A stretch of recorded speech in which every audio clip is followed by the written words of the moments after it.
Monica POV. Wala pa ring mapaglagyan ang bilis ng kabog ng dibdib ko.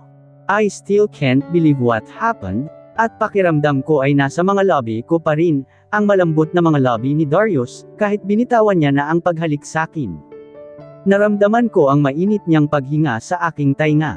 Nanlalambot ang mga tuhod ko, at pakiramdam ko ay hindi ko kakayaning tumayo. Akala ko nga ay tapos na, kaya noong nagtama ang paningin namin, at bumaba ulit ang tingin ni Darius sa labi ko, ay halos mamigat ang talukap ng mga mata ko. Inabot niya ulit ang labi ko, kung kaya't muli akong napapikit. Darius's lips moved sensually. Dahil sa tahimik ng buong kwarto, ay tunog ng mga labi namin ang naririnig. Marahan lang iyon ng una, pero habang tumatagal, ay lumalalim at mas nagiging mapangahas. Tilt your head, so I can kiss you better, he whispered seductively. Sinunod ko iyon, inabot ko rin ang labi niya. Damiin ang pagkakakawit ng isang braso ko sa kanyang batok, habang ang isa ay nadidan ko sa kanyang dibdib. Halos dumulas ako sa hita ni Darius, at bumagsak padaikit sa malapad niyang dibdib, pero walang tigil ang paggalaw ng mga labi namin. I don't even know I could kiss like this. I tasted the sweetness of his lips. And his breath smelled so good. I knew since the start that his lips would taste heaven. Darius, damn it, Monica, he cursed when I called his name. Napatayo ako ng kaunti mula sa pagkakakandong sa kanyang hita.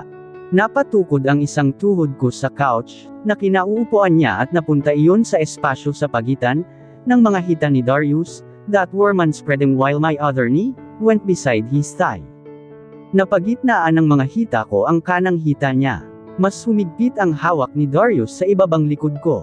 Dalawang kamay niya na ang may hawak sa bewang ko, at ramdam ko ang pagdiin ng mga iyon, pero hindi ako nagreklamo. He's trying to stop himself from touching me all over my body. Darius, is that? Namula ang buong mukha ko, noong may maramdaman sa pagitan ng mga hita niya. Natatamaan ng tuhod ko, shit, Monica. Shut your mouth, nahihirapan ni Darius na sabi, at inabot ulit ang labi ko, para tumigil sa pagsasalita. His breathing is hard, and just by hearing it, lalo akong nawawala sa sarili. Nawala na ang atensyon ko sa mga labi namin, dahil doon sa naramdaman ko sa aking tuhod ang isip ko. I really felt the hard-on between his thighs, and it's growing. Pero sa huli ay si Darius din naman ang tumigil, at dahan-dahan niya ring binitawan ang mga labi ko. Nagtama ang paningin namin. His eyes were dark, but there was a ghost of smirk on his lips. Namumungay pa rin ang mga mata niya, at panay ang kanyang paglunok. Don't even think about it, napapaus niyang bulong, at tinitigan ang mga mata ko. Ang alin? That hard thing between your... Monica, he glared at me. Gumalaw ang kanyang panga, dahilan para maisara ko ang aking bibig mula sa pagsasalita.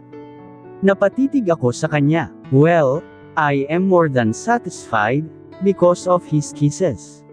Iyon pa lamang, ay wala na talagang mapaglagyan ang pintig ng puso ko. Naputol din kami ng pagdating ng pagkain dito sa hotel suite ni Darius. Hindi ko nga alam, kung paano ako nakaalis sa kanyang kondangan, gayong nanghihina talaga ang mga tuhod ko sa nangyari, at dahil din sa diin ng mga kamay niya sa bewang ko, na tila ayaw akong pakawalan, kung hindi lang dumating ang room service. Ako na ang kukuha, sabi ko sa kanya, iyon nga ang ginawa namin. Kinuha ko ang dinner habang nagsha-shower na si Darius. Sasabayan ko lang siyang kumain, at babalik na rin ako sa hotel room namin ni Hazel, dahil baka dumating na rin sila maya-maya. Ang tagal niya nga sa shower, kaya muntik na tuloy akong makatulog sa kama, sa paghihintay sa kanya. Nakaidlip din yata ako, at tingin ko ay mas mabuti na yon, dahil kapag hindi ko na siya kasama, alam kong mahihirapan na naman akong makatulog, dahil sa pag-iisip ko sa kanya. Monica, boses ni Darius ang gumising sakin. Akala ko pa ay panaginip ang pagkakarinig ko sa boses niya, dahil hindi naman iyon madalas na nangyayari, yung gigisingan niya ako sa pagkakatulog. Kaya naman nang tuluyan akong magising, ay agad akong napatingin sa kanya. He just got off from the shower. Tanging gray sweatpants ang kanyang suot, at ang tuwalya ay nakabitin sa balikat. Beads of water trickled down his naked topless body. Ang basang buhok ay magulo pa. Nilinggan niya ako, habang nauupo siya roon sa malawak na couch, sa tapat ng center table na yari sa salamin. Akala ko nauna ka na, saad ni Darius. Napatingin tuloy ako sa mga pagkain, at napanguso noong pakiramdam ko, ay malamig na ang mga iyon. Ang tagal niya kasi. I waited. Nakaidlip tuloy ako. Bumaba na ako sa kama. Pakiramdam ko ay damaykit na roon sa higaan ang perfume ko. Tiningala niya ako, at sinundan ng tingin, hanggang sa makalapit ako sa kanyang kinaroroonan. Naupo ako sa kabilang couch, at hindi na tumabi sa kanya. Why are you sitting there? Tanong ni Darius, kaya napaangat ang tingin ko sa kanya, at napatigil tuloy ako sa pagkuha ng pagkain. Dito na lang, Darius, sabi ko sabay ngiti na kabado. The sight of him topless, and wearing only that gray sweatpants scares me. His large frame is dangerously attractive, and seductive. Kailangan ko pang kalmayin ang sarili ko, para matingnan siya ng maayos. Hindi na sumagot si Darius, napagtantong mas mabuti na may espasyo sa pagitan namin. He just smirked, at siya na ang kumuha ng pagkain ko. What happened is too much for me to handle. Hanggang ngayon ay hindi pa rin humuhupa ang kabog ng dibdib ko. At hindi ko pa nga mahagilap ang lakas ng loob ko. Nawawala yata, ang dami ba naman kasing nangyari ngayong araw. Pagtapos naming mag-dinner, bumalik na talaga ako sa room namin ni Hazel. Sakto rin namang dumating na sila, at hinatid nga siya ng kaibigan ni Darius, na kapwa racer na si Cadence. Noong tinanong ko si Hazel, kung bakit natagalan sila, sabi niya ay kinausap pa raw kasi ng team principal ng mga team ang mga ito, dahil sa nangyari. Si Cadence na raw ang nagpaliwanag sa side ni Darius. Pinalampas na lang iyon ni na Sir Simon, dahil mukhang hindi rin naman iyon ang unang beses, na nagkakainitan sila. But they were warned for it. Hindi ko tuloy maiwasang mag-alala para kay Darius. Sana pag-isipan niya ang sinabi ko, na palampasin niya na lang iyon, at hayaan na para hindi na mas lumaki pa ang gulo. Nako, Monica, dapat inupakan mo ang lalaking iyon. Nilang nasabi ni Hazel, noong patulog na kaming dalawa. Tipid na lang akong ngumiti, inaalis na lang iyon sa isipan ko. Hayaan mo na, Hazel. Sanay na ako sa ganoon. Kahit na, Monica. Hindi porket, sinanay ka ng mga tao na maging mapagtiis, sa mga ganoong pagtrato ay ayos lang. You need to know your worth, Monica. Dumapa si Hazel sa kama, at hinarap niya ako habang nakahiga ako, at nakatingin lang sa siling. Alam mo kung anong sabi sa akin ni nanay at tatay, bago ako pumuntang Maynila, para mag-aral. Na kahit sino ay hindi dapat pumapayag na tapak-tapakan lang, lalo na kung alam mo sa sarili mo na mali na ang pagtrato sa'yo. She was sincerely concerned. Napabuntong hininga ako. Hinarap ko si Hazel. Pero, Hazel, I'm really trying to change. I want to be better, mahinang sambit ko. Ang layo-layo ni Darius sa akin. Oo nga't malapit siya, pero pakiramdam ko, ang hirap-hirap niyang abutin. He's very successful, has a good career. Marami pang iba na mas babagay sa kanya kaysa sakin. But I really want to deserve him someday, na kung maging kami man, ay walang ko-question. I want him to be proud of me someday. Nagising ako ng maaga dahil kay Hazel kinabukasan, ang araw na babalik kami sa El Amadeo. Nauna na nga si Hazel na magbihis, at maghanda ng sarili, dahil nagyayaya siya na bumili kami ng souvenirs, at maglibot ng kaunti rito bago kami umuwi. Iyon nga, ang ginawa namin ni Hazel. Maaga pa lang ay nakagayak na kami, at susulitin ang mga natitirang oras namin dito sa Batangas. Kung ano-ano ang nabili namin. Namasyal din kami, pero hindi na kami masyadong lumayo pa. Monica, ligaw tayo sa dagat? Tanong ni Hazel sabay ngisi. Hazel, masyadong tirik ang araw. Sa pool na lang tayo maligo. Pero may oras pa ba? Baka hanapin na tayo ni Kuya Darius para sa lunch. Ngumuso si Hazel, at sumulyap-sulyap na sa pool nitong beach resort. I just smirked. Siyempre wala si Darius, at malakas na naman ang loob ko. Naalala ko nga bigla ang nangyari kagabi. We still have a half and an hour bago ang lunch, sabi ko. Napangiti si Hazel, at nagkasundo na kami na maligo sa pool. Wala nang masyadong tao, dahil karamihan ay nagla-lunch na. Mabuti na lang at may baon kaming bikini, dahil talagang bago kami pumunta rito sa Batangas, ay talagang naghanda kami. Minsan lang din daw kasi siya payagan ni Mang Ador, kaya sinusulit na namin. I wore my usual string bikini. Ganoon din si Hazel. Katulad ko ay matangkad din si Hazel, at hindi nalalayo ang katawan naming dalawa. Mas malaman nga lang ang dibdib niya, at parang gusto ko nang alamin ang sekreto niyon, dahil ang sakin, parang kinaawaan lang kaya binigyan ng kaunti. Malaki naman ang ano mo, sabi ni Hazel at ngumisi. Kumapit kami sa gilid ng pool, at kumakain ng grapes at juice. Ngumuso ako, maliit nga, kaya siguro hindi hinawakan. Are they that small? But, oh, well, baka mawala na talaga ako sa sarili, at mahimatay kapag ginawa iyon ni Darius.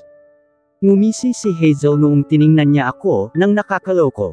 Sabi ni Cadence, magkasama raw kayo ni Kuya Darius kagabi. Anong nangyari, ha? Tanong ni Hazel at umangat-angat ang mga kilay. Umiling lang ako, wala naman. Kumain kami, sagot ko at nag-iwas ng tingin. Anong kinain niyo? Lobby ng isa't isa, sabay hajijek ni Hazel. Namumula ang lobby mo kagabi. Masyado lang akong inaantok, kaya di ko na pinuna. Hindi ako sumagot pero ramdam ko, ang parang sinisilaban kong mga pisngi.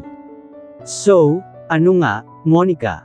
Sabihin mo na, hindi naman tayo magsusumbungan, Ngumuso si Hazel, we kissed, and that's it, iyon lang, sagot ko, at kumapit lalo sa gilid ng pool.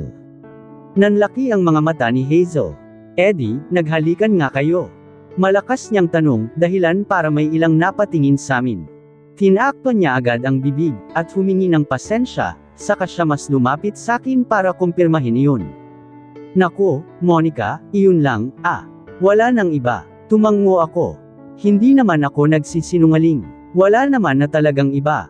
Masyadong matibay ang self-control ni Darius, at sa tingin ko, isa iyon sa dahilan, kung bakit gustong-gusto ko pa rin siya. No matter how great of a tease I am, he still manages to control himself, at huwag akong gawan ng masama. If he's that kind of man, he could have taken advantage of my feelings for him. Pwede niya akong gamitin, tutal sumusunod naman ako sa mga gusto niya, pero hindi niya naman ginagawa. Monica, mataas ang respeto ni Darius sa'yo, lalo na sa mga magulang mo. Kaya talagang nagagawa niyang pigilan ang sarili niya. Siguro samobra lang kagabi kaya kanya nahalikan. He got really mad, doon sa nangyari sa racetrack, napapabuntong hiningang sabi ko. Tumanggo-tango na lamang si Hazel, at sinabing kahit siya ay nagalit din, gayong hindi niya pa nga ako masyadong kilala, lalo naman si Darius. Masyado yata kaming niwili ni Hazel sa pagligo sa pool, at pagkukwentuhan, kaya hindi namin namalaya na lumampas na kami sa oras, na dapat ay magla-lunch na. Hindi ko na rin na-check ang cellphone ko. So, you're here? Ang pamilyar na boses na kada rating lamang. Natigilan kami ni Hazel. Napalingon ako roon, at nakita si Darius sa may gilid ng pool. Hawak niya ang cellphone, at nakabihis na, tila ba handa nang umalis, samantalang ito pa kami ni Hazel. Hindi ko na namalayan ang pag-alis ni Hazel sa tubig. Bihis lang ako, Monica. Kuya Darius. Palem nito, at nauna nang umalis. Noong pinanlakihan ko ng mga mata si Hazel, ay kumaway lang siya sakin. That girl. Hindi namin namalayan ang oras, sagot ko kay Darius, at lumangoy na ulit patungo sa gilid ng pool. Iniwan na talaga ako ni Hazel, susunod agad ako. Nanatili ang tingin ni Darius, hanggang sa makaahon ako. I smiled at him, at kinuha na ang puting tuwalya. Dinampot ko rin ang cellphone ko sa gilid, at agad na binuksan para tingnan, dahil siguradong nag-send si Darius ng message bago siya napunta rito. You texted, sabi ko. Tumango si Darius, you didn't reply. Hindi ko pa na-check. Kanina pa kami ni Hazel dito, sagot ko. You have some visitors. Tanong ko at inangat ang tingin kay Darius, noong mabasa ang kanyang text. He nodded. Nasa mukha ko ang tingin niya, at mukhang kaga-aga, ay may hinaharap na pagsubok. Yeah, Tanging sagot niya. Tumango ako, at tinuyo sa puting tuwalya ang buhok ko. Okay. Magbibihis lang ako, saad ko at tipid lang nang umiti sa kanya. Aalis na dapat ako nang muli siyang magsalita. Monica, marahang tawag ni Darius. Nilingan ko siya, at nagtatanong na tiningnan. Malalim siyang napahinga at nag-iwas ng tingin, tila nagtitimpik. Nothing. I'll wait. Napatango na lang ako. Sige. Babalik ako, sagot kong nagpipigil ng tuwa, at pumanhik ng muli sa taas para makapagbihis, at nang makapag-lunch na kami. Mayroon ngang mga bisita si Darius, some businessmen, at mga kakilalang propesyonal. Ang isa pa nga rito ay pamilyar sa akin, dahil family friend din ito ng mga Pimentel. Mukhang gusto pa nitong tanungin, kung ano ang mayroon sa amin ni Darius, dahil magkasama kami rito sa Batangas. Maybe the man that Darius is here mainly for his car race. I didn't know you two are close. Natatandaan ko noong minsan kang narito sa Batangas, Miss Pimentel, noong nandito pa ang iyong inang si Caterina. You two didn't seem like you were close. Nasa gitna kami ng pagkain, nang sabihin niyo ng isang matandang businessman, na parehong family friend ng mga Escudero at Pimentel. Nagkatinginan kami ni Darius. Halos di ko malunok ang pagkain ko, at hindi ko rin alam ang isasagot doon. Si Hazel naman ay tahimik lang din, at nagtatago ng ngisi. Ilan kaming narito sa table, at talagang pinakilala rin ako ni Darius sa kanila.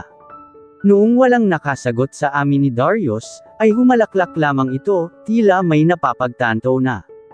Sa huli ay ito na rin mismo ang nagbago ng topic. Anyway, Mr. Escudero, there's a new investor na interesado sa Escudero Corporation, at interesado sa planta ninyo sa Cavite. Did someone from that company reach out to you yet? The Escudero Corporation, ang pinakamalaking company na hawak ng mga Escudero. It's a construction company, at sa Cavite ay may planta sila, para sa construction materials. Si Darius din ba ang may hawak ng Escudero Corporation? Ibig sabihin ay hindi lang ang wine company, ang hawak niya ngayon. Wow! Just wow! He's handling their ranch, farms, at ang planta na pagawaan ng wine sa El Amadeo, at pagkatapos ay hawak niya rin ang Escudero Corp. Hindi ko tuloy maiwasang mamangha, kung paanong napagsasabay-sabay iyon ni Darius. At hindi ba siya na-pressure? Nagsimula na silang mag-usap tungkol sa kumpanya, at business. While I can understand it, I chose not to think about it that much. Bukod pa roon ay nasa tapat ko lang si Darius. He's more interesting to look at. Habang nakikipag-usap nga siya, at puro tungkol sa business ang lumalabas sa kanyang bibig, ay hindi ko maiwasang mapagmasdan siya. Habang gumagalaw ang mga labi niya, kasabay ng pagsasalita, ay hindi ko maiwasang sundan iyon. I can't believe I kissed those soft lips last night. Napainom tuloy ako sa aking juice. Monica, gusto kong ngumuso sa nangyayari sa akin. This is Darius's fault, because he gave me another reason to be addicted to him. Binigyan niya ako ng bagong kaaadikan, at iyon ay ang mga lobby niya. The way he kissed me last night is not easy to forget about. I heard about you, being the current acting president and CEO of your hotel, Miss Pimentel. Tanong ng isa sa mga narito sa hapag, kung kaya't nalipat ang topic sa akin. Agad akong ngumiti ng formal. You heard right, Mr. Phillips. So, how was it? Aren't you still finishing your studies? Tumango ako. Yes, I'm currently enrolled. So far, it's going well, Mr. Phillips. The Pimentel is still in good status. In fact, we're in the initial operations, para sa hotel na itatayo sa Puerto Princesa, balita ko. Napatango-tango si Mr. Phillips, at ang mga naroon. And you're handling that while also studying. That's really impressive. Napangiti ako. With the help of the executive team, it's possible. Kahit ako'y, di ko inasahan. But you know my father, Mr. Phillips. Humalaklak ito, at tumanggaw-tango. Oh, right, Miss Pimentel. Agaton is such a meticulous person. Of course, he has great stuff, too. Tunog na mamangha ito. At hindi nga nagkakamali ang iyong ama. I like your personality, Miss Pimentel. You do good in the business world. You seem like you don't give things up easily. I just smirked. Dahil tuloy roon, ay hindi ko maiwasan na malaipat ang tingin ko kay Darius, na nakatingin na pala sakin. His eyes were full of amusement, at para bang kanina niya pa pala akong pinagmamasdan. Oo naman, Mr. Phillips. I really don't give things up easily. Pagtapos ng naging lunch, ay isa-isa na ring umalis ang mga bisita ni Darius. Si Hazel naman ay nagpaalam muna saglit, dahil bumisita si Cadence para makausap din si Darius, at mukhang may mahalagang sinabi. Sabay na kami ni Darius na bumalik sa taas, at naiwan sina Hazel sa restaurant ng hotel. Hawak ni Darius ang bandang likod ko noong umalis na kami, at nagpaalam na rin sina Mr. Phillips. Oo nga pala, Darius, tutal ay nabanggit na rin naman ni Mr. Phillips, I'm actually planning to go with the Escudero Corporation, para sa construction ng hotel sa Puerto Princesa. What do you think? Seryoso kong tanong. Darius nodded. Yeah, you can do that. I can't help but be happy, na pumapayag siya agad. Besides, lalayo pa ba talaga ang hotel namin? Nandyan naman ang kumpanya nila. I'm sure na iyon din ang gugustuhin ni Dad. Darius was still holding the lower of my back, kahit noong nasa lobby na kami. Kulang na lang ay hapitin niya ako palapit, dahil sa mga lalaking tumitingin. You Marco ang aking kilay. He's really unbelievable sometimes. Darius, kina-crush back mo na ba ako? Tanong ko, sabay sulyap sa kamay niyang nasa bandang likod ko. Hindi siya sumagot. Kami lang ang laman ng elevator. Darius looked busy while acting like a clingy boyfriend. Paano kasi, he's almost sniffing on my hair. Ako na ang pumindot ng floor button. Kumalukip-kap ako, pero hindi ko talaga maiwasan, ang pakiramdam na halos tumalon ang puso ko, palabas sa aking dibdib. Why? Am I your crush? Tanong ni Darius sabay ngisi, napanguso ako. We both know the answer to that. Nang huminga siya ng malalim, hindi ko mapigil ang magangat ng tingin sa kanya, at nahuli ang mga mata ni Darius, na nasa lobby ko ang tingin. When I caught him, he wasn't even bothered. Nakuha pang yung Marco ng kilay niya. Hindi ko rin alam kung anong nangyari, basta't namalayan ko na lang din, na magkadikit ang mga lobby namin ni Darius. And just like that, we were kissing again. It's addicting. Pakiramdam ko ay may bago na naman akong rason, para mas mabaliw sa kanya. Buong biyahe tuloy namin, ay hindi mawala ang ngiti sa lobby ko. Every time I remember it, palaging namumula na lang ang mga pisngi ko.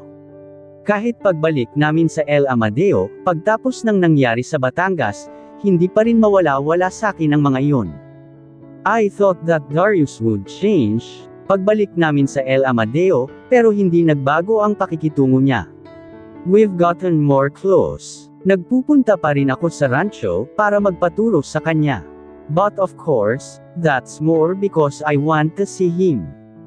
Nagpatuloy rin ang mga klase ko sa Amadeo College. Palaging sina Hazel ang kasama ko, pero may ilang classmates na rin naman akong naging close, bukod kay Aldrin. Pagpasok ko pa lang sa loob ng campus, at pagtigil ng sasakyan ko, na pamilyar na sa mga estudyante, ay kusa na silang tumatabi. Madalas ay may mga mag-uusap patungkol sa akin. Balita ni Hazel, ay nagiging topic pa rin ako rito sa school. Maldito raw ako, at spoiled brat, dahil nag-iisang Pimentel at anak mayaman. I don't even understand, where the hate is coming from.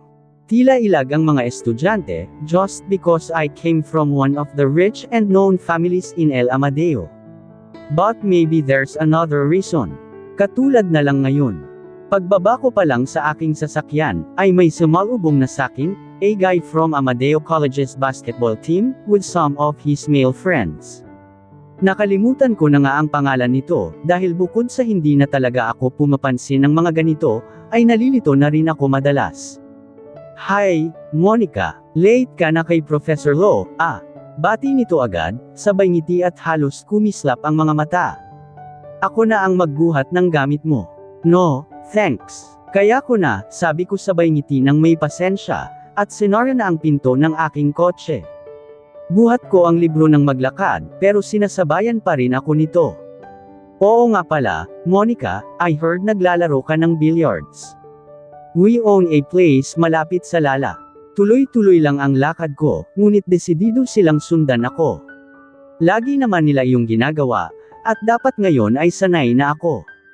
It will be free kapag ikaw ang pumunta.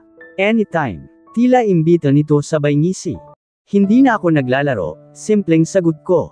Hindi ko na halos masagot ang mga naririnig ko, lalo pat sinusundan pa rin ako nitong nakulat na ito.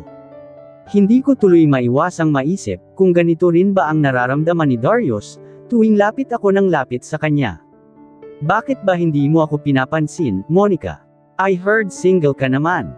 Hindi ako nakasagot. Kahit sabihin kong double o triple, I doubt titigilan ako nito. At kahit gusto ko pang sabihin na may boyfriend ako, wala naman ako nyon. Let's play some other time kapag di ka busy, Monica, ha? Yaya ulit nito. Lumiko na ako patungo sa building ko. Sa halip na minus ay tumawa pa ito. Miss Sunheat. Good luck kay Professor Lo. Makakatakas ka roon. Maganda ka naman, eh. Halos mapapikit ako sa lakas ng boses nyon. Napatingin pa ang mga estudyante. Sinalubong ako ng mga kaklase kong tumatawa, dahil sa nabutang eksena, lalo na't wala pa naman ang professor. Ang gandang problema mo sa Amadeo College, Monica. Mabente ka hanggang seniors. Busog na naman kami, kaya thank you sa mga manliligaw mo. Nag-appear sila habang kinakain ang mga tsokolate, at kung ano-ano pang iniiwan para sa akin. Monica, pinapabigay. Sabay-sabay kaming napatingin sa lumapit. Another flower. Ngumiti na lang ako ng pilit at inabot iyon.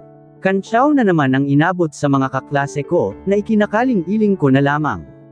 Noong uwian na ay tinanong ako ni Hazel, noong nilagay ko ang mga bulaklak sa likod ng aking sasakyan. Hindi kasi pwedeng magpakalat-kalat dito sa campus ang mga iyon. Dadalhin mo ba talaga iyan pauwi? Panipi. No choice, Hazel. Pagagalitan ako ni Professor Lo, pag may pakalat-kalat na bulaklak. Naiismid kong sinabi. Dadaan pa naman kami ngayon sa rancho.